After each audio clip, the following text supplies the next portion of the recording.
අයිබෝවන් මේ ඔබ අමතන්නේ නිට්ටම්බෝ ඊගල් ක්‍රීඩා සමාජයේ ප්‍රචාරක අංශයයි.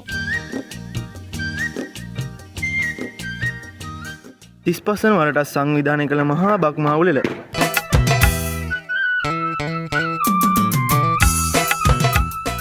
ගම හරහා දිවීම, ඉදිකටුවෙන් නූල දැමීම, අලියට ඇස තැබීම මෙවරත් බක්මස 15 වන දිනයේ වැව් දාඋල්ලේදී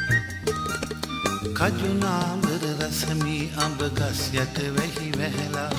පොහොන් අර බලපන් මී වද පැණි පිරිලා සුන්දර බක්මහේ ගමේ අවුරුදු සැනකෙළියට ඔබ සැමට ආරාධනා